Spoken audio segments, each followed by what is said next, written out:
I want to talk about something in wrestling that I think everybody's kind of making a mistake on here. I'm talking about a problem that's actually starting to bug me a bit, and that is the overabundance of championships in wrestling.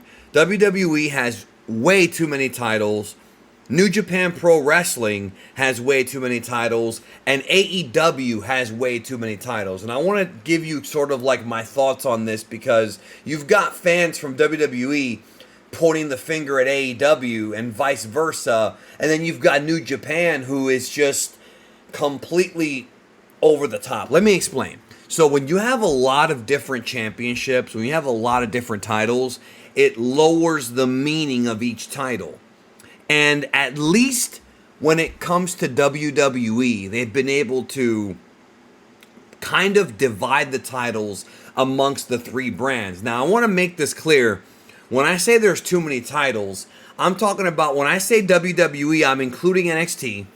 When I say AEW, I'm including Ring of Honor because they're both under one company and ROH titles are defended in AEW all the time. And when I say New Japan, I'm including New Japan Strong and New Japan World. There are way too many titles in all three of these companies. The problem with having a lot of different belts is that the belts mean less. We already know, it's already clear, and you can deny it if you want to, but it's pretty clear to me that the World Heavyweight title on Raw is already secondary to the one that Cody has on SmackDown. Because the one that Cody has the lineage of both the Universal title from 2018 and the WWE title that goes all the way back to Hogan and San Martino and guys like that.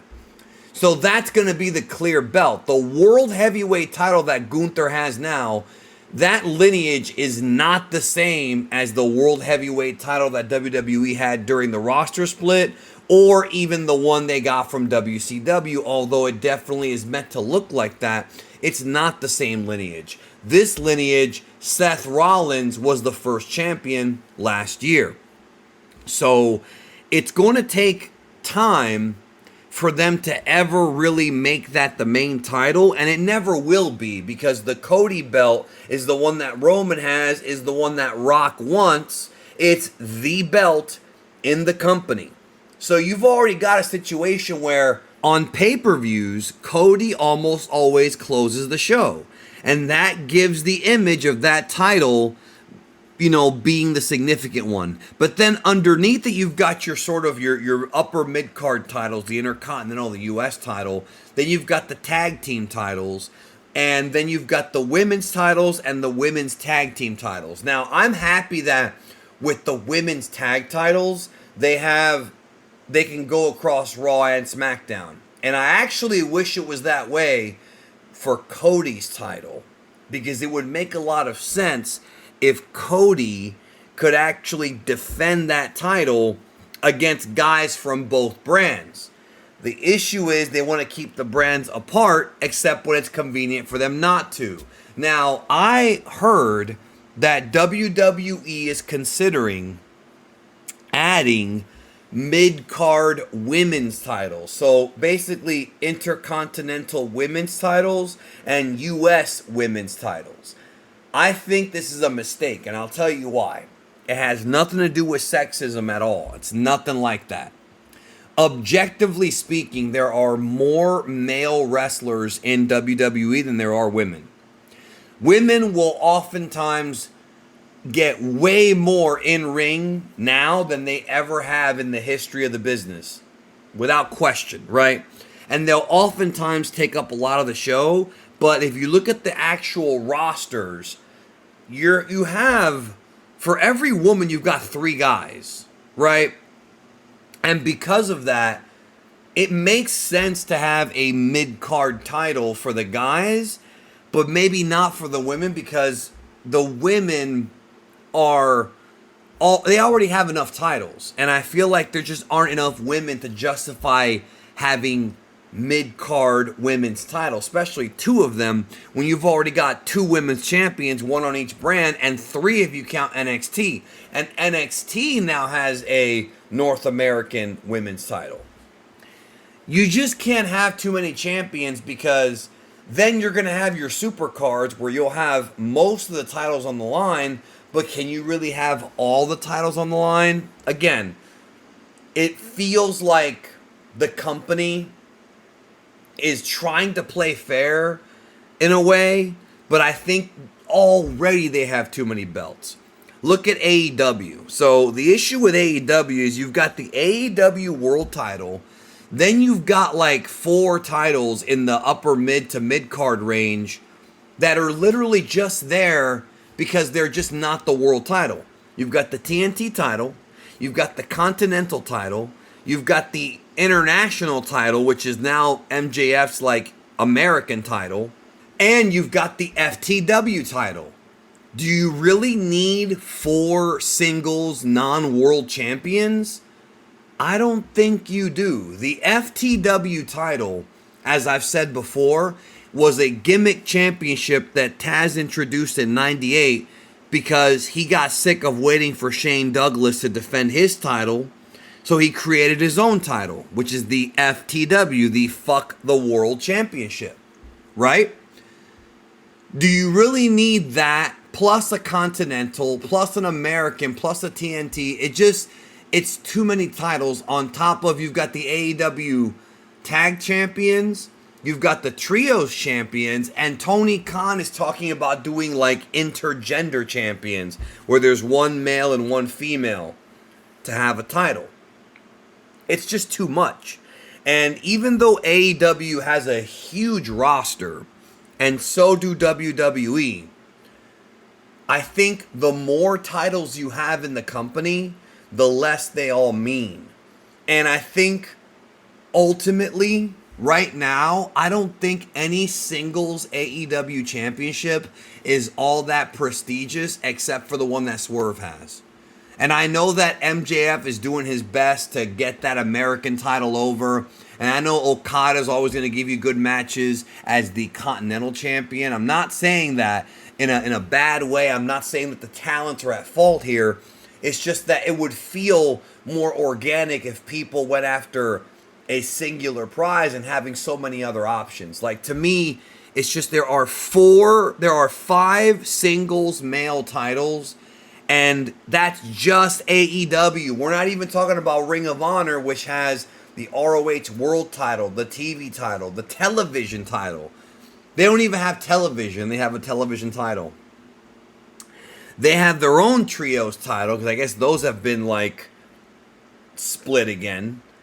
They have their own tag titles. They have their own women's title. Like, it's just, there are so many champions within the body of AEW's universe, and how much of those titles actually matter. See, back in the day, in WWF, you had the World Heavyweight Champion, you had the Intercontinental, you had the Tag Champion, and the Women's Champion, and that was it. For a time, you had weird belts like the WWF Martial Arts Championship.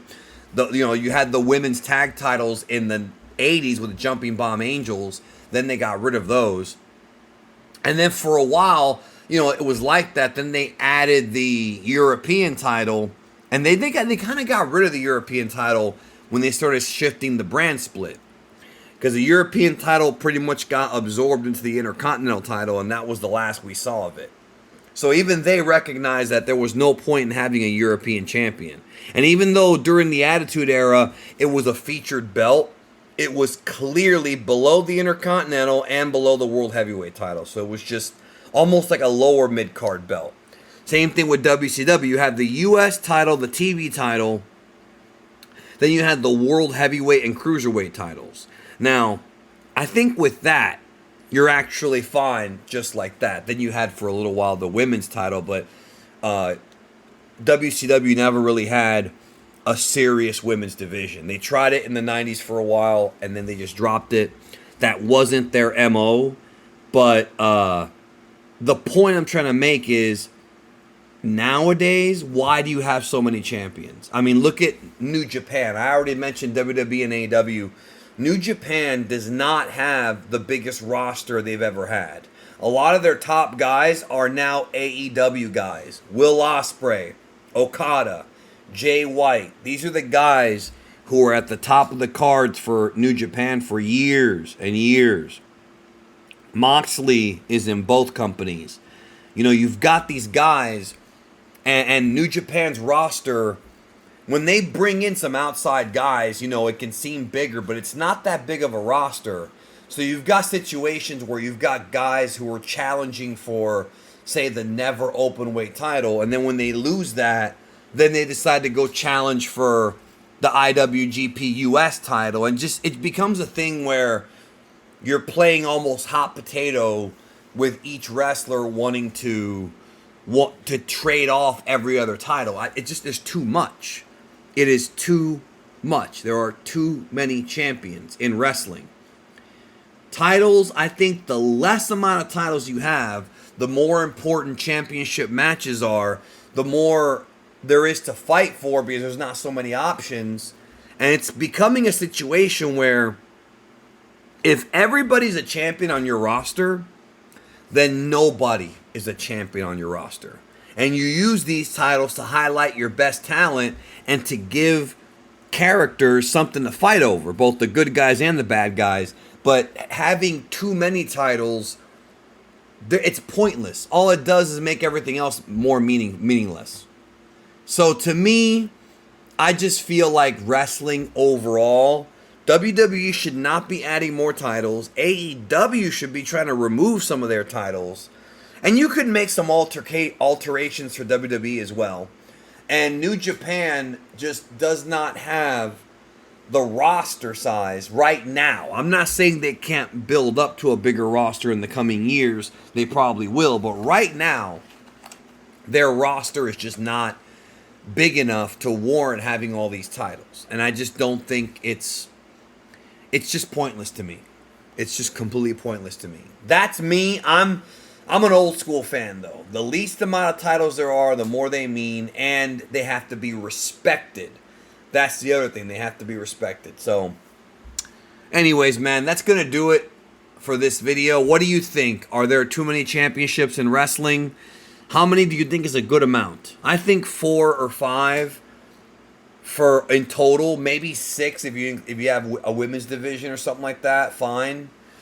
But I don't know, man. I think there's too many now. What do you think? Let me know in the comments below.